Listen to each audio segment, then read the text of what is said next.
अरविंद, बेटे परम, बहू सोनम और बेटी मीरा के साथ रहती है। उसके घर में सब लोगों को छोटी छोटी बातों पर ज्यादा रिएक्ट करने की आदत है। सब लोग हर छोटी छोटी बात पर दवाई खाते रहते हैं। सोनम, मेरे फोन का चार्जर कहाँ है यार? इतनी इंपॉर्टेंट मीटिंग है मेरी और मेरा चार्जर ही नहीं मिल रहा। ओहो, कोई चीज मुझे टाइम पर मिलती नहीं। मेरा तो सर दर्द हो गया। मुझे जल्दी से कोई सर दर्द की दवाई दे दो। हाँ, अभी लेकर आती हूँ। सोनम की सास बबीता ये सुन लेती है। परम बेटा, इतनी छोटी सी बात पर दवाई खाना ठीक नहीं। इतनी दवाई खाने से सेहत खराब हो जाती है। माँ, इस वक्त मेरा सर दर्द के मारे फटा जा रहा है। मुझे दवाई तो खानी ही पड़ेगी। वैसे भी थोड़ी देर में मेरी इतनी इंपॉर्टेंट मीटिंग है। सोनम यार, जल्दी से दवाई लाकर दो ना। सोनम सर दर्द की दवाई लाकर देती है और परम खा लेता है। हाँ, अब दवाई खाकर ना सर दर्द में आराम मिला। सोनम किचन में खाना बनाने जाती है। मम्मी जी, आज खाने में क्या बना दूं? एक काम करो, आज खाने में आलू की सब्जी और पूरी बना लो, मजा आ जाएगा। वैसे भी बहुत दिन हो गया है आलू पूरी खाए। सोनम की ननद मीरा आलू पूरी का नाम सुनते ही खुश हो जाती है। अरे वाह, आज तो आलू पूरी बन रही है। मुझे ना बहुत ही ज्यादा पसंद है। आज तो खाने में मजा ही आ जाएगा। सोनम किचन में आलू पूरी बनाने लगती है।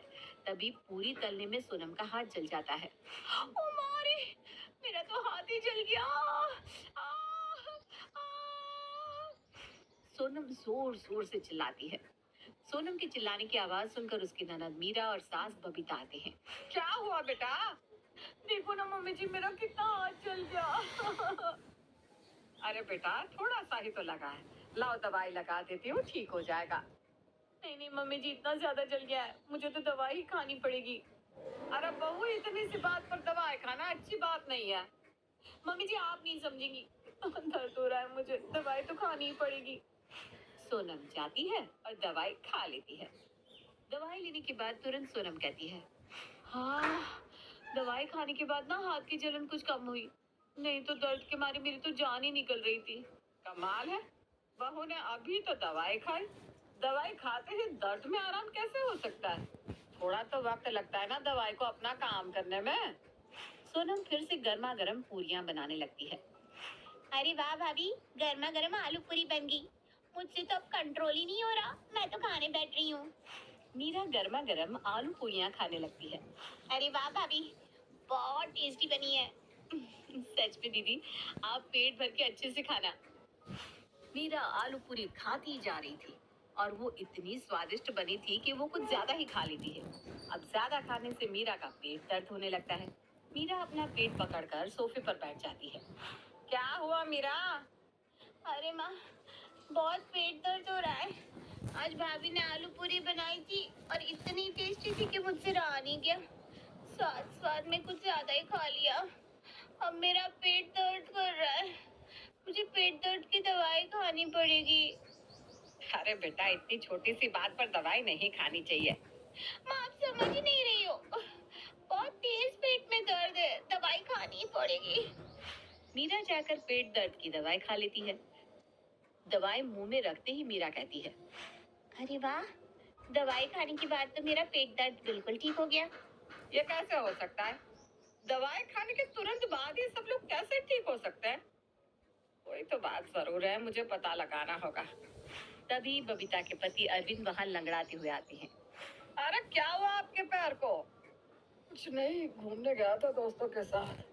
बातों में आज थोड़ा ज्यादा ही लंबा घूमने निकल गया।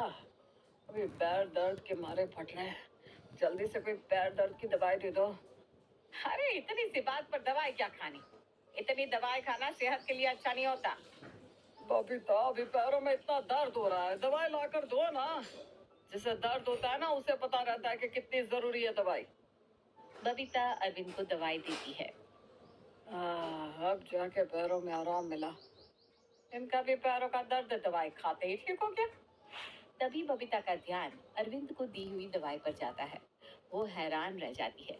उसने अरविंद को दवाई की जगह खट्टी मीठी गोली देती थी। वो मुस्कुराने लगती है। सच में आपके पैरों का दर्द ठीक हो गया? और नहीं तो क्या, दवाई इतनी अच्छी थी कि तुरंत दर्द ठीक कर दिया। नहीं तो आज सारा दिन मैं दर्द से परेशान रहता। अब समझी मैं पूरी बात। दर्द इतनी जल्दी ठीक कैसे हो जाता है? अगले दिन सोनम घर की साफ सफाई कर रही थी। तभी उसका हाथ टेबल के कोने पर लग जाता है। वो दर्द से चिल्लाती है, मेरा हाथ टूट गया। बबीता और मीरा भी आ जाते हैं। क्या हुआ बहू? मम्मी जी देखिए ना, टेबल से टकरा कर मेरे हाथ में बहुत चोट लग गई है। बबीता सोनम का हाथ देखकर कहती है, अरे अरे, लाओ दवाई लगाकर पट्टी बांध देती हूँ। चोट बहुत ज्यादा नहीं है, जल्दी ठीक हो जाएगी। नहीं मम्मी, बहुत दर्द हो रहा है। इस चोट को ठीक करने के लिए मुझे दवाई ही खानी पड़ेगी। अच्छा अच्छा, रुको, मैं दवाई लेकर आती हूँ। मेरे पास ना एक ऐसी दवाई है जिससे चोट बहुत ही जल्द ठीक हो जाती है। बबीता सोनम को दवाई लाकर देती है। सोनम जल्दी से दवाई खा लेती है। अरे वाह मम्मी जी, आपकी दी हुई दवाई खाकर तो मेरा दर्द यूं ठीक हो गया। आपने जितना अच्छा बताया था, ये दवाई तो उससे भी अच्छी है। मेरा दर्द एकदम ठीक हो गया। सच में बहू, दर्द ठीक हो गया है ना? नहीं तो क्या मम्मी जी, ये देखो, अब तो मैं अपना हाथ अच्छे से हिला पा रही हूँ, सारे काम भी कर पा रही हूँ। ये सुनकर बबीता मुस्कुरा देती है और खुद से कहती है, अरे वाह, ये दवाई की जगह खट्टी मीठी कैंडी देने वाला आइडिया तो काम कर रहा है। उसके बाद जो घर में जब भी किसी को छोटी मोटी कोई तकलीफ होती, बबीता सारे परिवार वालों को वही खट्टी मीठी गोलियां दे देती और सबको लगता कि वो दवाई है। एक दिन मीरा अपने कमरे में अपना सर पकड़े बैठी थी। बबीता उसके पास आती है। क्या हुआ बेटा, ऐसे क्यों बैठी हो? माँ, सर बहुत दर्द कर रहा है। बबीता मीरा का माथा छूकर देखती है। उसे तेज बुखार था। अरे तुम्हें तो तेज बुखार है, चलो मैं तुम्हें दवाई दे देती हूँ। मीरा की तबीयत का जानकर सोनम, परम और अरविंद भी उसके पास आते हैं। इस बार बबीता मीरा को सच वाली दवाई लाकर देती है। मीरा दवाई देखकर कहती है, अरे माँ, ये वाली दवाई मत दो, जो आप हमेशा देते हो ना, वो दवाई दो। ये तो बहुत कड़वी है, मुझे नहीं पसंद। आप वही दवाई लाकर दो। अरे बेटा, दवाई तो दवाई होती है, तो ये वाली ले ले। मीरा जिद करने लगती है, नहीं, ये बहुत कड़वी है, मुझे वही चाहिए। लगता है मुझे आप सबको सच बताना ही पड़ेगा। बबीता की बात सुनकर सब लोग चौंक जाते हैं। सच? कैसे सच मम्मी जी? दरअसल मैं आप लोगों को जो कलरफुल सी नई दवाई देती हूँ ना, वो कोई दवाई है ही नहीं, वो तो खट्टी मीठी गोली है बस। ये सुनकर सबको बहुत गुस्सा आता है। मम्मी जी, आप ऐसा कैसे कर सकती हैं? वहाँ हम दर्द में होते थे और आप हमें खट्टी मीठी गोली देती थी। ये तो बिल्कुल ठीक बात नहीं। सोनम सही कह रही है माँ, आपने ये सही नहीं किया। और नहीं तो क्या, वो तो अच्छा हुआ किसी को कोई तकलीफ नहीं हुई। वही तो, किसी को कोई तकलीफ नहीं हुई ना। सच तो यही है कि आप लोगों को हर छोटी छोटी बात पर दवाई खाने की आदत हो गई थी। हल्का सा सर दर्द हुआ तो दवाई, थोड़ा सा जल गया तो दवाई, थोड़ा ज्यादा खा लिया तो दवाई, थोड़ा ज्यादा चल लिया तो दवाई। आप सब लोग हद से ज्यादा दवाई खाने लगे थे। आप सबको पता है, ये सब दवाई ना केमिकल से बनती है। अगर कम मात्रा में लो तो रोगों से लड़ने में मदद करती है, लेकिन बहुत ज्यादा खाने लग जाओ तो शरीर को नुकसान देती है। और आप सब लोग तो हर छोटी छोटी बात पर दवाई खाने लगे थे। हम आपकी बात समझ रहे हैं, लेकिन मम्मी जी, हम दर्द में दवाई ना खाए तो क्या करें? बिना दवाई खाए दर्द ठीक भी तो नहीं होता। ऐसा नहीं है बहू, छोटे मोटे दर्द किसी और तरीके से भी ठीक हो सकते हैं। जब अरविंद जी को पैरों में दर्द था, तो मैंने गलती से उन्हें दवाई की जगह खट्टी मीठी गोली दे दी और उनका दर्द ठीक हो गया। तब मुझे समझ में आया कि दर्द शरीर में नहीं, हमारी सोच में है। और तब मैंने छोटी छोटी बातों के लिए आप सबको दवाई की जगह ये खट्टी मीठी गोली देना शुरू कर दिया। और आप सबको लगता था कि दवाई है और आपका दर्द ठीक भी तो हो जाता था। ओह, तो ये बात है। अब हमें समझ में आया मम्मी जी कि छोटे मोटे दर्द में दवाई नहीं खानी चाहिए। सॉरी मम्मी जी, अब से ना हम बेवजह दवाई नहीं खाएंगे। सब लोग मुस्कुराने लगते हैं।